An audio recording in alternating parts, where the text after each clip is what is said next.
For many new investors, one of the biggest mistakes that they can make is not researching the stocks that they are investing in. Instead, they would ask questions like, can buy tonight? Is it safe to buy now? Can buy or not? With so many things to look into, like your financial reports, earnings calls, company news, financial ratios, and so on, it can certainly feel very daunting. But I got you, bro or sis, because in this video, I will share a step-by-step guide on how you can easily research stocks. What are the tools that you can use so that you can decide for yourself whether it's a good stock or not. Okay, there are two ways to analyze stocks.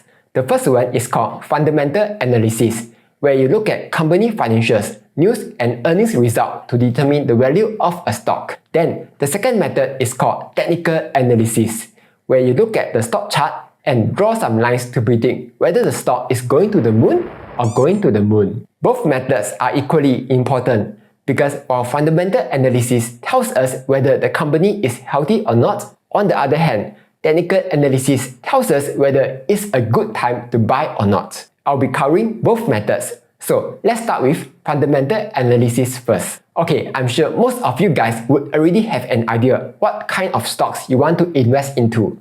But if you don't, here are 4 easy methods that you can use to screen for potentially good stocks. For beginners, I would usually recommend looking at the top holdings of an index.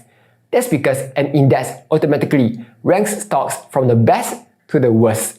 So by choosing the top stocks in an index, you are more likely to choose the best stocks. For example, if you are looking to invest in the top US stocks, you can look at the S&P 500 holdings and you will see the top companies like Apple, Microsoft, Amazon, and so on. Or if you want to invest in the top Singapore stocks, then you can look at the Straits Times Index, where you will find all the top names there. The second method is also quite easy, and it's by doing a simple Google search. For example, if you want to invest in the top tech companies in the US, then you can just type in top tech companies in the US and you will get the result. Or if you want to invest in the top REITs in Singapore, just type in that and you'll get a list of names. While the previous two methods are easy to use, it may not always give you the best results. So you can use a more scientific method with a tool called FinRisk. At the top, you can click on the screener button, and here you'll be able to filter the stock according to your preferences. If you have no idea how to filter, there's a whole bunch of filters out there that you can use. For example, this filter which looks at stocks that have high earnings growth, or this filter which looks at stocks that have consistent growth. But before we continue on, I just want to let you know that I've recently set up a new Telegram group which you can join to ask questions or discuss anything related to investing and personal finance. Okay, let's move on. Now, let's say we have found a stock. The next step is to look at the financial health of the company, or better known as qualitative analysis. For this, there are 3 financial statements that you can look at. The first one is the income statement, which tells us how well or how bad the company has performed during the period. Then we have balance sheet, which shows us what the company owns and what it owes. Then finally, the cash flow statement shows us how much cash is coming in and where it is being spent at. You can usually find these financial statements on the company's website. But if you want to have a full overview of the entire company's finances, you can check out ROIC.ai. Under the Financials tab, you'll find data dating all the way back to 2007. Okay, I know there are tons of numbers here and it looks super intimidating. But don't worry, because as a beginner, you can start with just focusing on a few numbers. Whenever I look at these numbers, I'm looking to answer 3 important questions. Is the company profitable? Is the company growing? And can the company pay off its debts? So here's how to find out.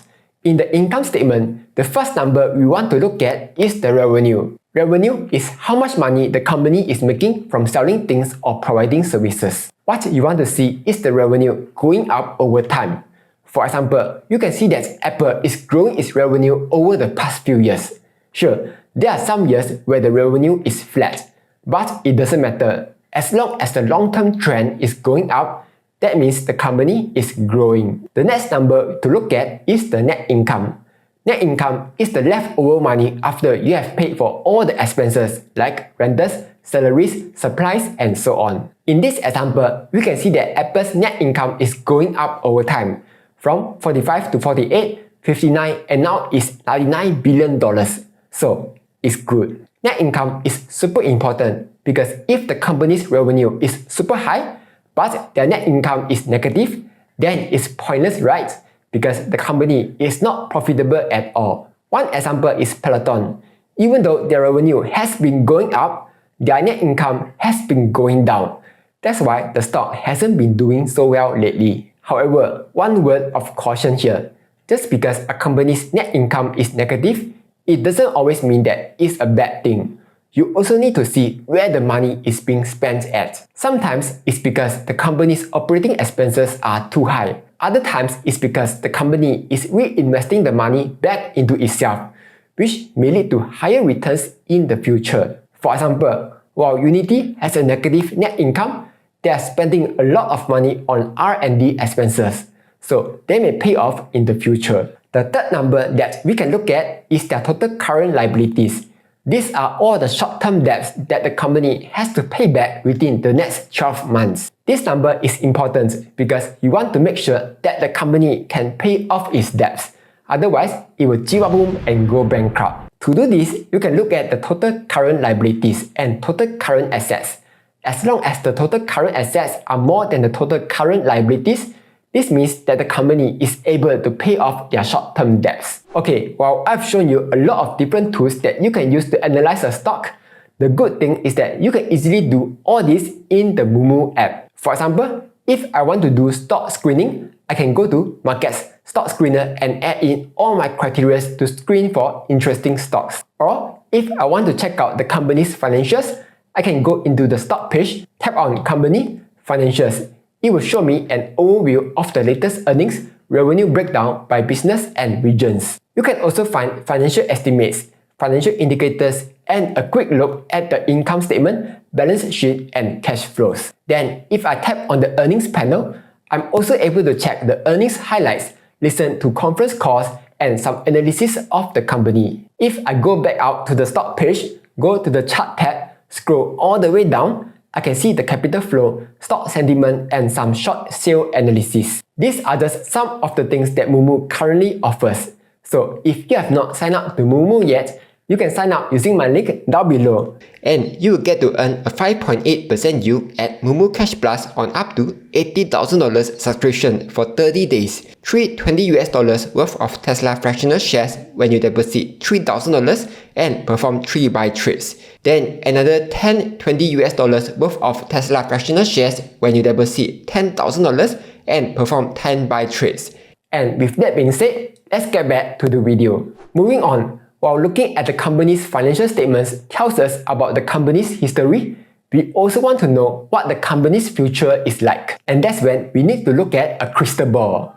Just kidding, there's no crystal ball here. But luckily, we can make predictions based on stuff like what's the company's future plans, how good is the management, does the company have a strong moat, who are their competitors, will the company do well in the current economy, and so on. By the way, the term for this is qualitative analysis. For this, there are a few tools that we can use. First, we can check out the company's earnings calls because that's when the company will tell us how well they think they would perform in the future and what's their strategy going forward. To tune in to earnings calls, you can check out the company's investor relations page or YouTube.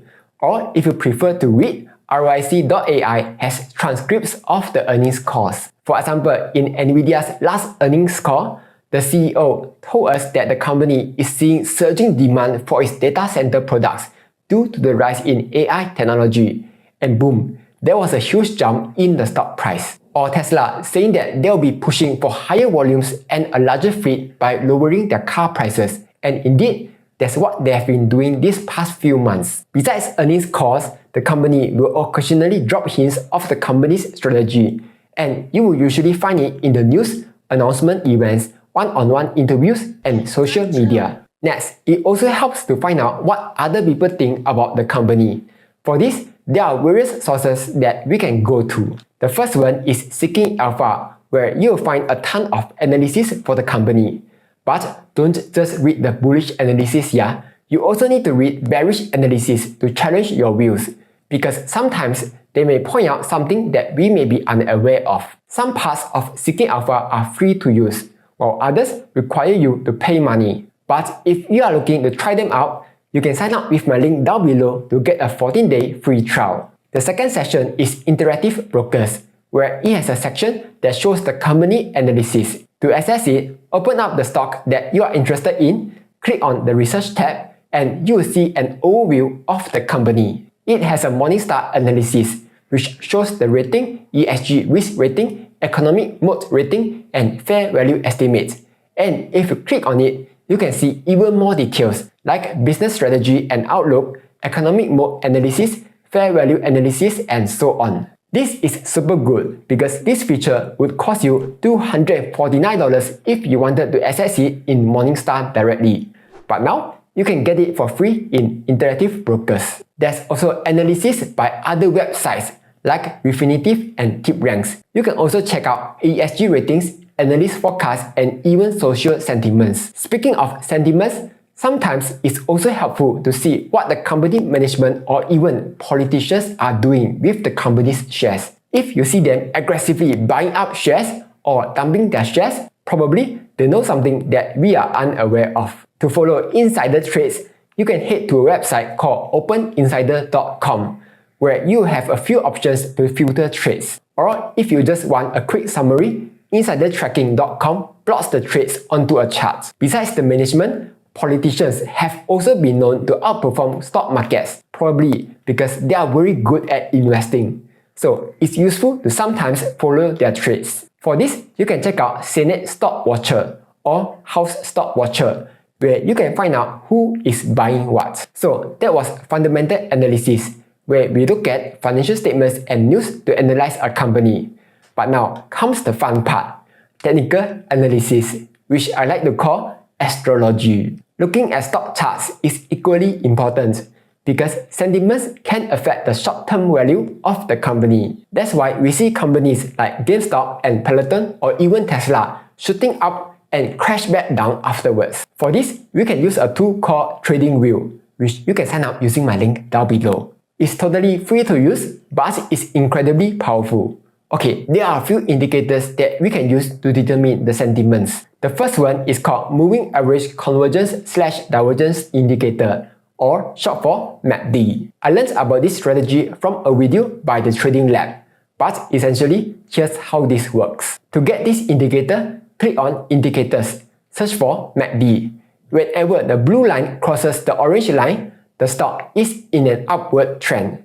And whenever the orange line crosses the blue line, the stock is in a downtrend. You can also look at the bars, or also known as the histogram, to find out how much momentum there is. If it is a big green bar, the bullish momentum is very strong.